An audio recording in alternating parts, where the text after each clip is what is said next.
আসসালামু আলাইকুম। বর্তমান দেশ জুড়ে ট্রেন্ডিং অনেক বিষয় চলতেছে, যেগুলো নিয়ে অনেক কথা তর্ক বিতর্ক চলতেছে। আমি অনেকদিন যাবত ফলো করতেছি। বাংলাদেশের খুব একটা কমন বিষয় হচ্ছে ট্রেন্ডিং বিষয় নিয়ে কথা বলা।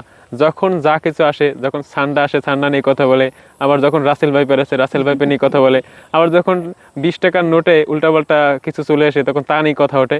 এক কথায় ট্রেন্ডিং বিষয় যখন মানুষের সামনে আসে তখন মানুষ সব কিছু বাদ দিয়ে শুধু ওই ট্রেন্ডের উপর ঝাঁপিয়ে পড়ে। তো আসলে এরকম ঝাঁপিয়ে পড়াটা উচিত না, আবার উচিতও। কোনোটা থেকে কোনোটাই কম না। কথা না বললে হয় না, আবার কথা বললেও দেখা যায় অনেক কিছু বাদ পড়ে যায়। তো সব কিছুতে ভারসাম্য রেখে কথা বলা উচিত। তো আমি কথা বলতে চাচ্ছি 20 টাকার নোট নিয়ে, যা বর্তমানে ট্রেন্ডের আছে। কারণ হচ্ছে 20 টাকার নোট নিয়ে আমি একটা পোস্ট করেছিলাম যে আসলে মসজিদকে সরিয়ে মন্দিরকে বসানো এটা কেমন ধর্মীয় আঘাত নয় কি?